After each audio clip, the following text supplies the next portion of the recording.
नमस्कार, आप देख रहे हैं वतन भास्कर न्यूज। मैं विकास, आप देख रहे हैं मेरा फेसबुक पेज विकास सिंह जर्नलिस्ट। मैं सब मौजूद हूं देवरिया में और हमारे बगल में जो देख रहे हैं चेहरा वो किसी पर्चे के मोहताज नहीं है। जौनपुर सांसद श्याम सिंह यादव जी मौजूद हैं और अभी प्रेमचंद यादव और दुबे परिवार से देवरिया कांड में मिल के आए हैं, तो उसी पर इनसे चर्चा होगी कि अब क्या राजनीति उस पर हो रही है।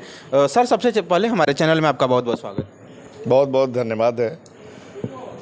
हम सभी लोग जानते हैं कि पिछले दिनों जो फतेहपुर गांव में देवरिया जनपद की रुद्रपुर तहसील में ये दो परिवारों में जघन्य घटनाएं हुई, ये बहुत ही दुर्भाग्यपूर्ण है। और जैसा कि मुझे जानकारी है, जैसा कि बताया गया कि प्रेम यादव की हत्या में उनको दुबे जी के घर बुलाया गया कोई बातचीत करने के लिए, और उसके बाद उनकी डेड बॉडी ही मिली, उनकी शरीर ही मिली।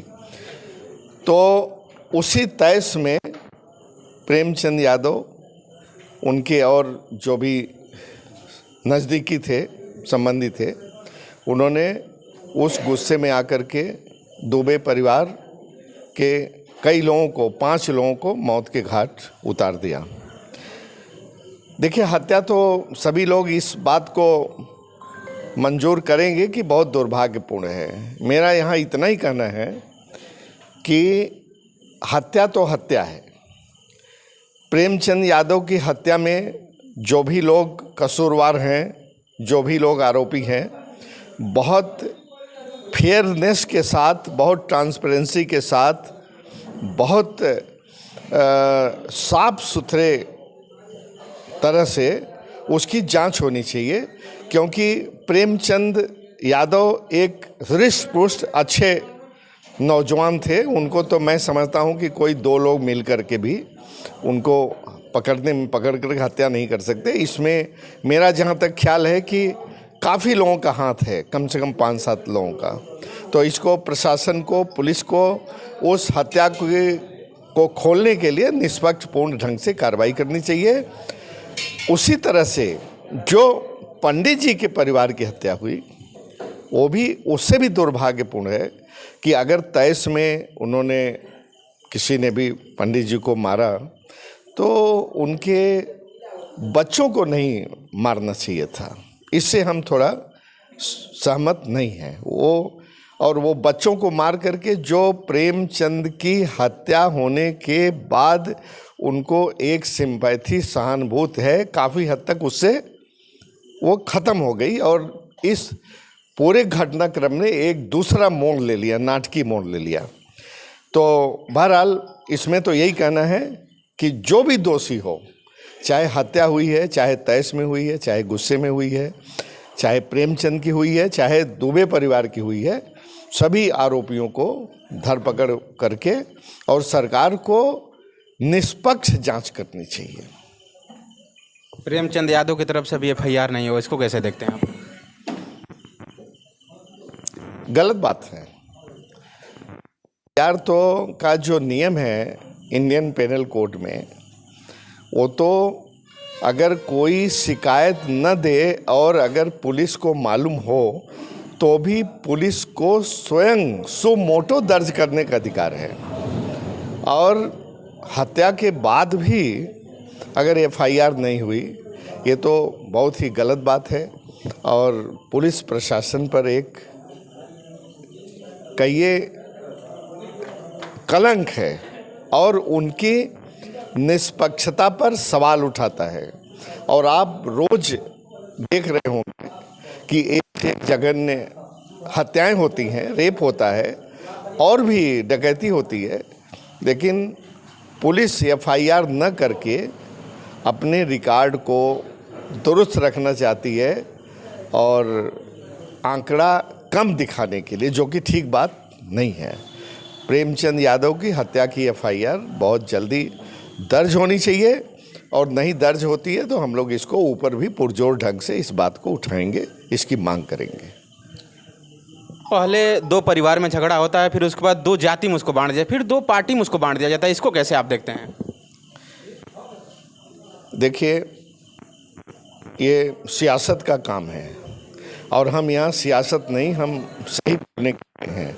जैसे आज मैं गया तो मैं दोनों परिवारों से मिलने गया, क्योंकि मेरा फर्ज था कि हत्या प्रेमचंद की हुई है, उनका भी परिवार दुखी है, शोक में ग्रस्त है, और दुबे परिवार भी शोक में, इसलिए मैं दोनों परिवारों के साथ गया उनके सांत्वना देने के लिए। अब बाकी लोग अपने अपने एंगल से सियासत करते हैं, जो कि करना नहीं चाहिए। जैसा कि हमको बताया गया कि प्रेमचंद यादव की हत्या के बाद जब दुबे परिवार की हत्या करने लोग गए गुस्से में, तो उनके साथ तो ब्राह्मण भी थे, उनके साथ अन्य जातियों के लोग भी थे। तो इसको तो दो जातियों में विवाद पैदा करके हत्या के मामले में देखा नहीं जाना चाहिए। अब इसके बाद कौन सा मोड़ ले गए, मतलब क्या आपको समझ में आ रहा है कि प्रेमचंद यादव को न्याय मिलेगी नहीं? और एक बुलडोजर का जो चल रहा है, मतलब समझिए कि जब से बीजेपी की सरकार बैठी है तब से लगातार अपराधियों पे बुलडोजर चला रही है, तो इसको कैसे देख रहे हैं आप? बुलडोजर से कोई हल निकलेगा? बुलडोजर कहा जा रहा है कि प्रेमचंद यादव के घर पे बुलडोजर चलेगा। देखिए, बुलडोजर बहुत जगह चला है और बहुत ही अन्यायपूर्ण ढंग से चला है। ऐसे ऐसे घरों में चला है कि उनका घर उस आरोपी का समझ के ढा दिया गया है, जबकि वो उसका घर ही नहीं थी। तो ये जो सरकार है जो बुलडोजर का न्याय दे रही है कि बुलडोजर चलेगा उससे न्याय देने, ये बहुत ही अन्यायपूर्ण तरीका है।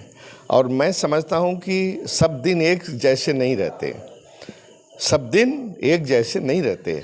आज ये है तो उनको भी इस चीज़ का एहसास होना चाहिए कि कभी बुलडोजर उनके ऊपर भी चल सकता है। ये मैं कहना चाहता हूँ आपसे, सब दिन एक जैसे नहीं रहते। ये बुलडोजर तो संविधान में सर है नहीं, संविधान में नहीं है, तो ये सरकार जो है संवैधानिक रूप से कहाँ चल रही है? जब ये तो संविधान अगर मानती तो सारा झगड़ा ही खत्म हो जाता। संविधान अगर मानती तो मर्डर हुआ था उसकी एफआईआर होती। संविधान अगर मानता, संविधान में तो लिखा हुआ है कि किसी को बचाओ और किसी को पकड़ो, ये तो नहीं लिखा हुआ है। अगर वो संविधान की तरह से करते तो तमाम लोगों को यहाँ आने की ज़रूरत क्या होती?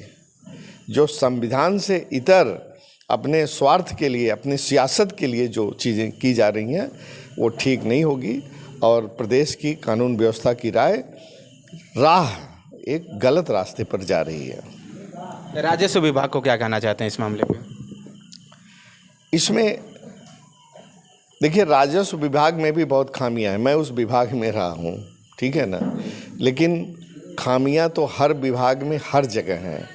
अब बात आती है उसको जिसके सामने जो पड़े। अच्छे भी अधिकारी हैं और अच्छे नहीं भी अधिकारी हैं। सही कही आपने, बात सही है। नहीं, एकदम साफ बात कर रहा हूँ। अच्छे भी, ईमानदार भी अधिकारी हैं और ईमानदार नहीं भी हैं। अधिकारी क्या, कर्मचारी सब वैसे हैं, ऊपर से नीचे तक। हाँ, तो हर तरह के लोग हैं। अब जिसके सामने जैसा पड़ता है उसका जो एंगल होता है, किसी का स्वार्थ का, लालच का एंगल आ जाता है तो उसमें गलत काम कर बैठता है। लेकिन अफसोस के साथ कहना पड़ता है कि गलत काम जितनी जगह हो रहे हैं, गलत काम करने वालों की धर पकड़ नहीं है, वो करके निकल जाते हैं और अपने सियासतदानों के बल पर, अपने आकाओं के बल पर वो निकल जाते हैं। फिर वो बात आई गई हो जाती है, वो पीछे हो जाती है, उस पर कोई कार्रवाई नहीं हो पाती। लेकिन अब तक इसमें एक नई बात पता चला कि प्रेमचंद यादव की कौन हत्या किया। सारी बातें तो पता चल गई, लेकिन प्रेमचंद यादव की पहले हत्या होती है, उसका अभी तक खुलासा नहीं हुआ, एफआईआर भी नहीं हुआ। अगर नहीं होता है तो उसके लिए सांसद जी क्या करेंगे, जौनपुर के श्याम सिंह यादव जी? देखिए, कोई हत्या छिपी नहीं रहती है, उसको छिपाने की कोशिश की जाती है, लेकिन वो हमेशा हमेशा के लिए छिपी नहीं रहती। आज जो मैं कह के जा रहा हूँ आप देखिएगा, इसकी सुबहाट होने लगती है और छन करके फिल्टर हो करके आ जाती है।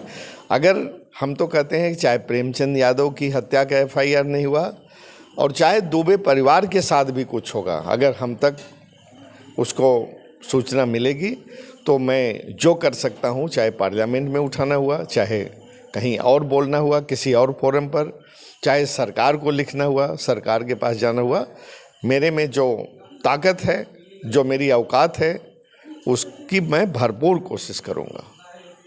बहुत बहुत धन्यवाद। तो हमारे साथ जौनपुर के सांसद जी थे श्यामू सिंह यादव जी, और यादव सभा के प्रदेश अध्यक्ष भी हमारे साथ मौजूद हैं। क्या कहना चाहते हैं सर? नहीं, हम लोग इस घटना की निंदा करते हैं और जैसा हमारे राष्ट्रीय कार्यकारी अध्यक्ष जी ने कहा है कि हमें दोनों परिवार से सहानुभूति है, साथ के साथ निष्पक्ष जांच की मांग करते हैं और दोषियों को कड़ी सज़ा दी जाए इसकी भी मांग करते हैं। तो चलिए, हमारे साथ प्रदेश अध्यक्ष है और सारी बातें हो गई, जो जौनपुर के सांसद जी थे सारी बातें को बताएं। अब देखना है कि प्रेमचंद यादव को न्याय मिलता है कि नहीं, क्योंकि दोनों परिवार की तरफ मर्डर हुआ। अब पहले प्रेमचंद यादव को हुआ, तो अब तक पता नहीं चला प्रेमचंद यादव की हत्या कौन की। तो जौनपुर के सांसद जी कहें कि हम इसको पार्लियामेंट में भी इस आवाज़ को उठाएंगे। और तमाम ऐसी खबर देखने के लिए हमारे फेसबुक पेज, हमारे यूट्यूब चैनल को फॉलो करें। जय हिंद, जय भारत।